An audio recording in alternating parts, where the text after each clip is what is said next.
아시죠? 용서는 명령입니다. 용서는 신앙과 인격 형성에 매우 중요합니다. 아주 중요한 주제입니다. 사람이 살아가면서 육체를 학대받거나 정신적으로 상처를 받는 경우가 종종 발생합니다.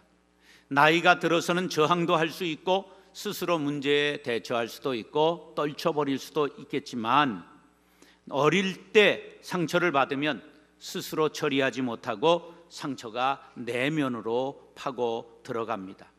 심지어 기억하지 못할 나이에 상처를 받으면 자신도 모르는 채 인격 형성에 영향을 미쳐서 자아가 일그러지고 분노를 일으키게 되고, 본능적으로 상처를 준 사람을 피하거나 비슷한 사람을 만나도 증오하는 모습으로 나타나기도 합니다. 그러므로 내면을 들여다보고 상처를 발견하는 것이 치료의 단초를 제공하게 되는 일이지요. 그 다음 치료의 단계는 상처를 준 사람에 대해 생각해 보는 것입니다. 아버지가 왜 나를 그렇게 때리셨을까? 어머니가 왜 나를 미워하셨을까? 선생님이 왜 나를 무시했을까? 그분도 상처가 있었기 때문은 아닐까?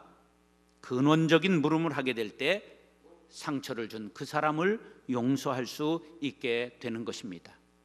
용서라는 말의 뜻은 다른 사람의 잘못을 너그럽게 봐주다, 또 다른 여러 가지 비슷한 말이 있지요. 용납, 너그러운 마음으로 남의 말이나 행동을 받아들인다.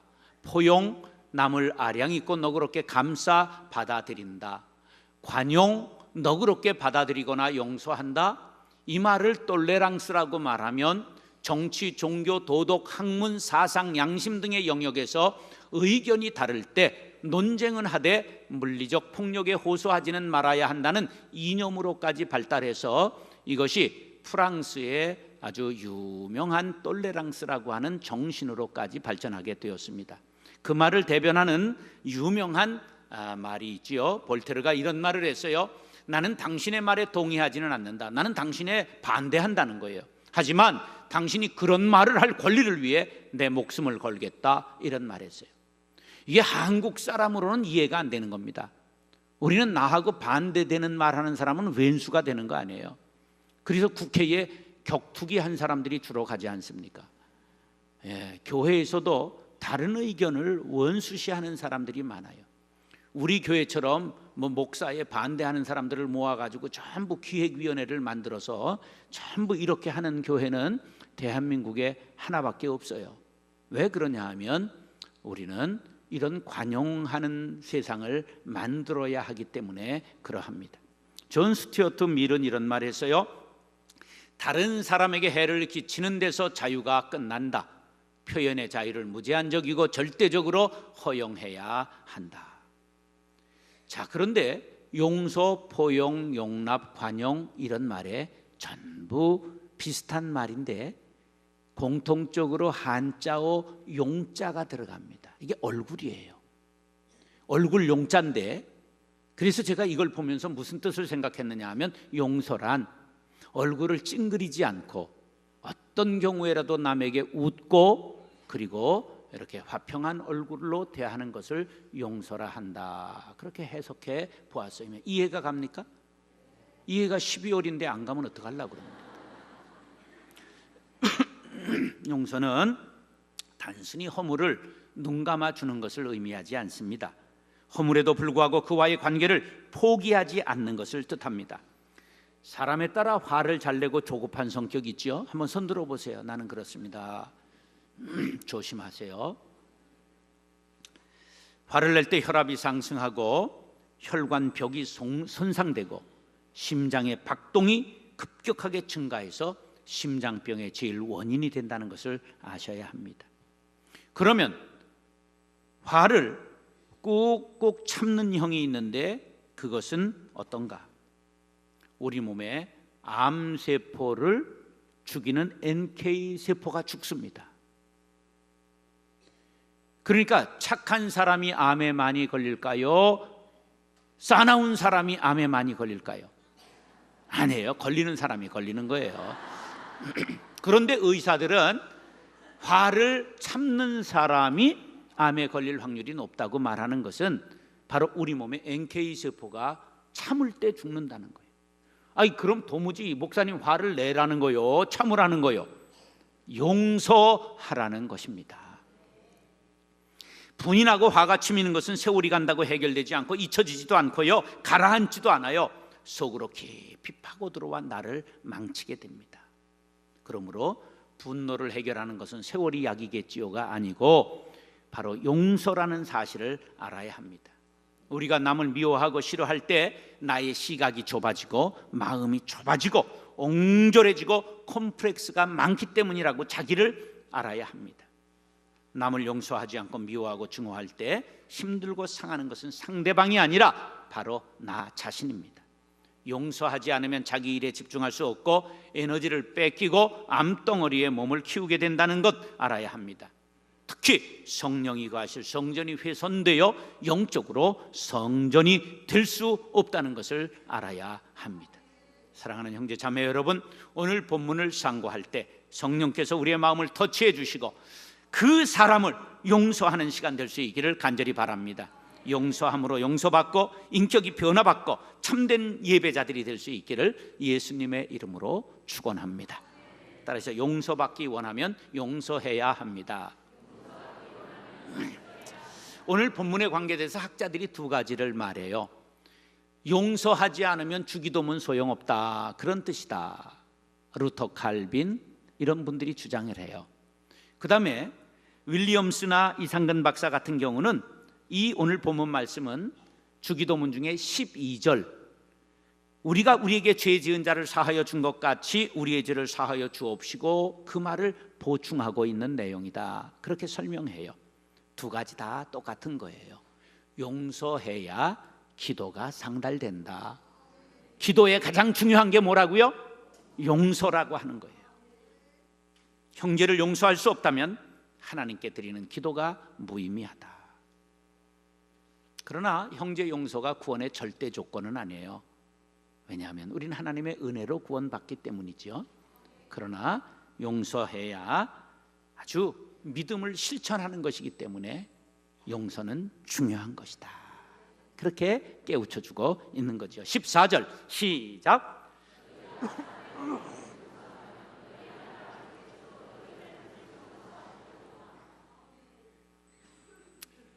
사람이 어렸을 때는 자기중심적이라 불평, 불만, 막 오리주둥이가 나오고 이래요.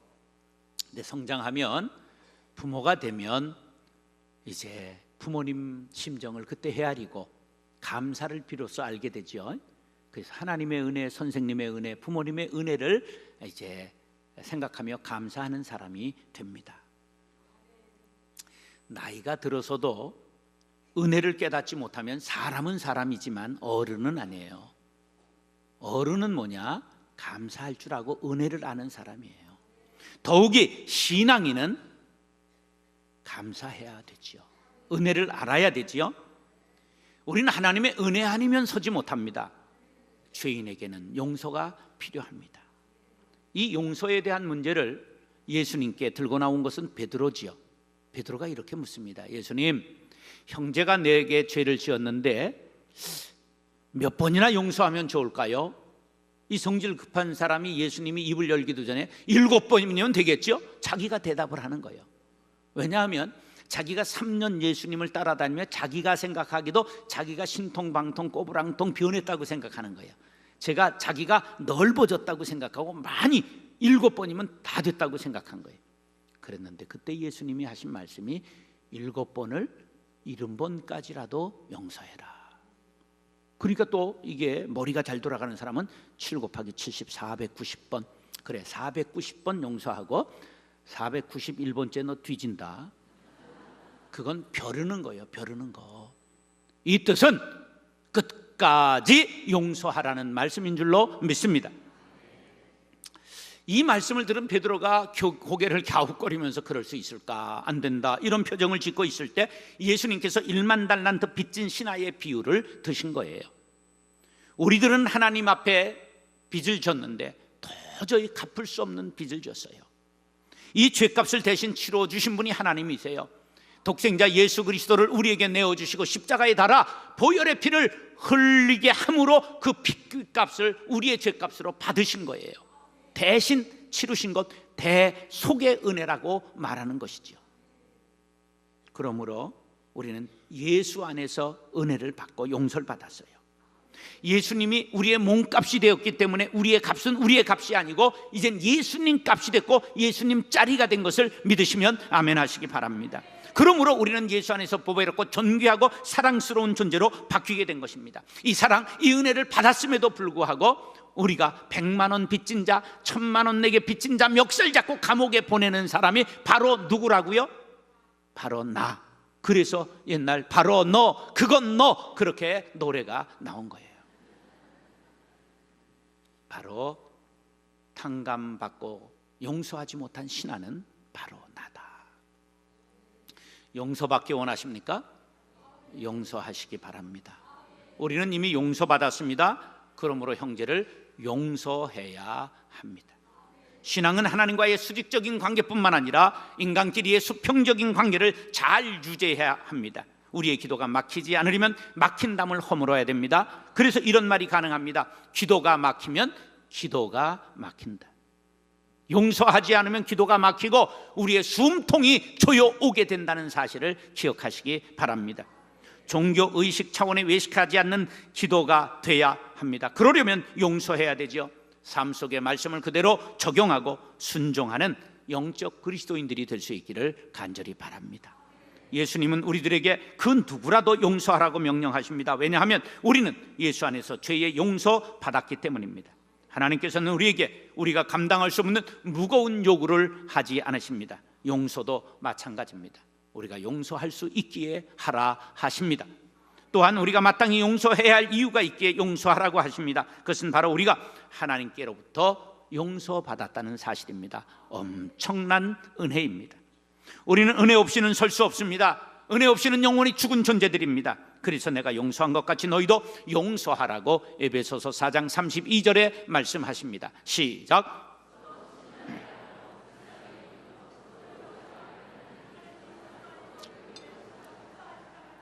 하라 명령입니다. 용서는 하나님의 명령이요 예수 안에서 구원받은 하나님의 자녀들이 마땅히 행할 본분임을 기억하십시오. 사랑하는 형제 자매 여러분, 하나님의 명령인 용서를 실천하여 심령의 자유를 얻고 하나님과의 원만한 소통과 사랑과 막힌 담을 허물고 소통하며 평안을 누리는 저와 여러분들 될 수 있기를 예수님의 이름으로 축원합니다. 따라서 용서하면 인격자가 됩니다. 성경의 수많은 인물 중에 남을 도저히 용서하지 못할 만큼 억울한 일을 당한 사람을 꼽아라. 그러면 넘버원이 누굴까요? 요셉이지요. 요셉. 누구하고 비교할 수 없는 고통을 당했어요. 이복형 10명이 아버지의 사랑받는 이복동생 요셉을 미워했어요. 어느 날 형들이 양을 잘 치고 있는가 가봐라. 그래서 멀리 있는 형들을 찾아오는 요셉을 언덕에서 바라보는 형들이, 야 저거 요셉 아니냐? 야 저 미운 놈 온다. 저 꿈꾸는 자 오는구나. 오늘 꿈이 헛꿈인 것을 보여주자. 그래서 죽이기로 결의를 합니다. 죽여서 구덩이에 쳐넣자. 그런데 장자인 루벤은 맏아들의 책임이 있으니까, 야 우리 손으로 피 흘려 죽을 것까지야 뭐 있냐? 구덩이에 쳐넣으면 맹수의 밥이 되든지 굶어 죽을 거 아니냐? 그리고 자기가 멀리 가서 양 돌보고 온 후에 건져내서 데려갈까 그런 생각을 했던 것 같아요. 그래서 구덩이에 쳐넣습니다. 그리고 점심을 먹고 있는데 멀리 낙타떼를 가지고 애굽으로 장사하러 가는 이스마엘의 후손들, 대상들이 보입니다. 그때 유다가 말합니다. 야 그거 뭐 저기서 굶어 죽게 하는 것보다는 돈이나 벌자. 그래가지고 은 20냥의 노예로 팔아버립니다. 그래서 그들이 집에 돌아올 때는 요셉의 겉옷을 벗긴 것을 수점소에 피를 발라가지고 아버지 우리가 오다 보니까 이게 요셉의 오다 됩니까? 야곱이 기겁을 하고 통곡을 하며 여러 해 동안 애통하며 울었습니다.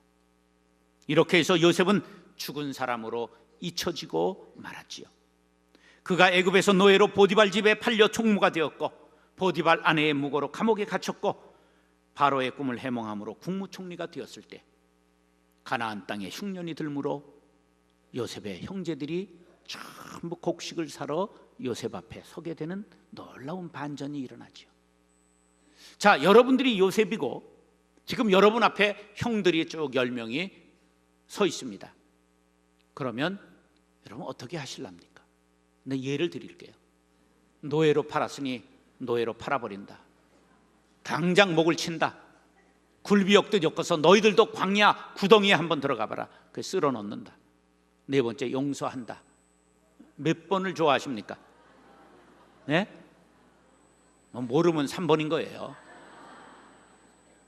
아마 여러분들은 인격이 고상하고 도량이 넓어서 믿음이 좋아 용서하겠지만 저 같은 사람은 절대 용서 못할 것 같습니다. 그런데 오늘 본문은 우리에게 이렇게 말씀하십니다. 15절 시작.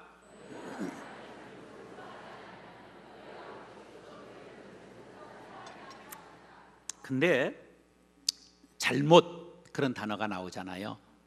이것은 단순한 실수나 가벼운 잘못을 뜻하는 게 아니고 파랍토마라고 하는데 신의에 대해서 믿던 사람이 배반한 걸 뜻하는 거예요. 믿던 놈이 뒤에서 등에 칼을 꽂은 걸 뜻하는 거예요. 이것은 아주 의도를 가지고 적극적으로 배반한 것을 파랍토마 그렇게 말합니다. 그런데 용서하라니 말이 됩니까? 너무합니다. 그래서 그때 부른 노래가 김수희가 불른 나누가 너무합니다 이런 거 부른 거예요. 그런데 한 번만 깊이 생각하면 용서해야 내가 삽니다. 용서하지 않으면 내 인격이 파괴되고 일그러진 자아상을 갖게 살 수밖에 없는 것이지요. 만약에 요셉이 형들을 용서하지 않고 감옥에 쳐놓고 고문하고 복수했다면 성경에 등장할 수 있을까요? 물론 요셉이 도량이 넓어 형들을 용서한 것은 아닙니다. 하나님께서 함께 하셔서 상처받은 요셉의 마음을 만져주셨기 때문입니다. 하나님의 섭리를 깨닫게 하셨습니다. 하나님의 섭리를 깨닫고 보니 겉으로는 형들이 자신을 미워하여 팔았지만 선을 악으로 바꾸시는, 악을 선으로 바꾸시는 하나님께서 형들의 손을 빌려서 애굽에 먼저 보내시고 흉년을 대비케 하셔서 온 집안을 구원케 하시고 그리고 장차 이스라엘 민족을 형성케 하시려는 놀라운 하나님의 경륜이 담겨 있었던 것입니다. 창세기 45장 5절 시작.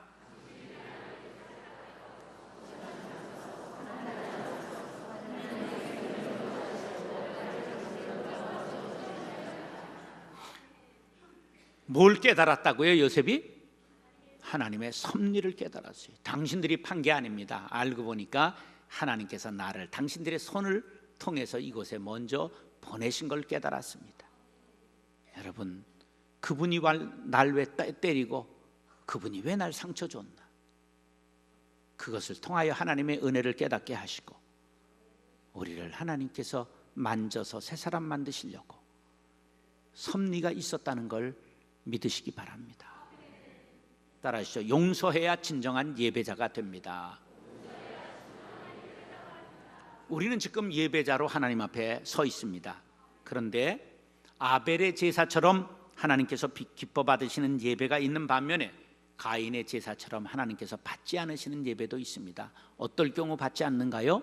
남을 저주하면서 드리는 예배, 다투고 화해하지 않고 드리는 예배, 용서하지 않고 드리는 예배, 하나님께서 연락하지 아니하십니다. 우리가 사람은 몰라요. 이 사람이 지금 칼을 품고 예배를 드리나 양을 잡아 예배를 드리나 몰라요.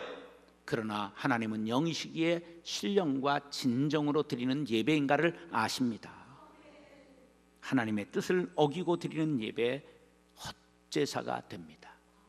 오늘 본문에서는 남의 잘못을 용서해야 하나님께서도 우리의 죄를 용서하시겠다고 분명하게 말씀하셨어요. 저는 마태복음 5장 23절로 24절 말씀을 늘 마음에 품고 삽니다.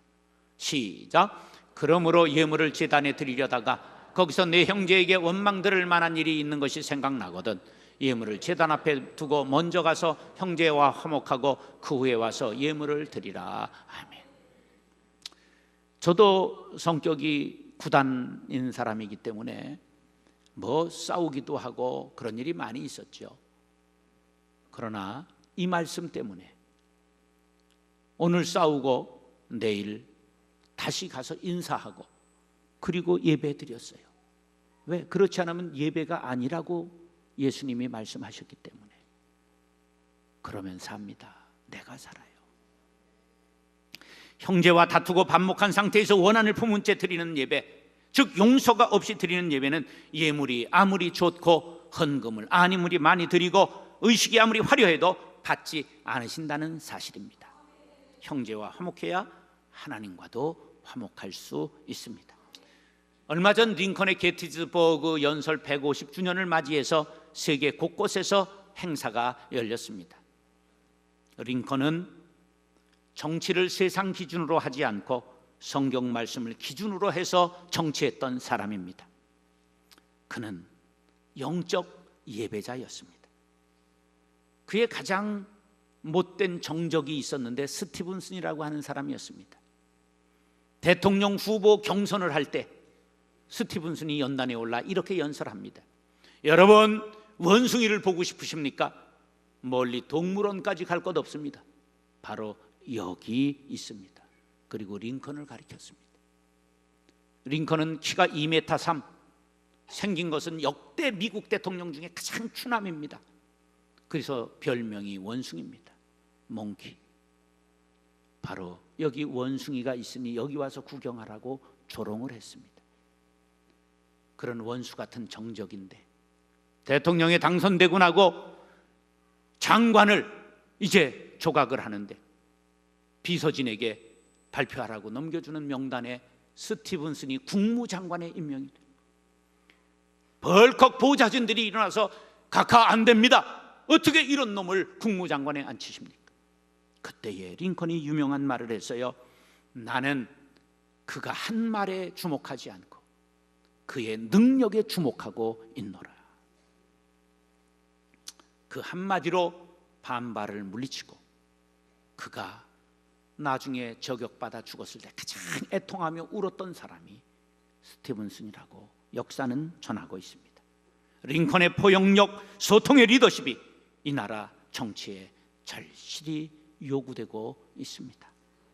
이런 리더십이 미국을 민주주의 강대국으로 만드는 기틀을 놓았고 전쟁의 상처를 싸매게 만들었던 것입니다. 우리 모두 죄인입니다. 그런데 대가 없이 용서받았습니다. 그러므로 우리도 어떤 죄라도 용서하고 누구라도 용서해야 하나님 앞에 어여시 서는 예배자가 될 수 있습니다. 누가복음 6장 36절 37절 시작.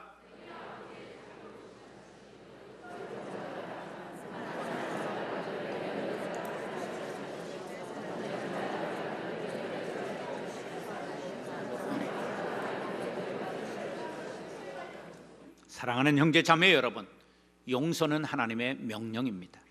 예수님께서 친히 용서의 본을 보이셨습니다. 하나님의 자녀여 예수님의 제자된 성도들은 마땅히 용서하라는 명령에 순종해야 됩니다. 용서를 실천할 때 하나님과 막힌 담이 허물어지게 될 것이며 우리는 진정한 예배자로 거듭나게 될 것입니다.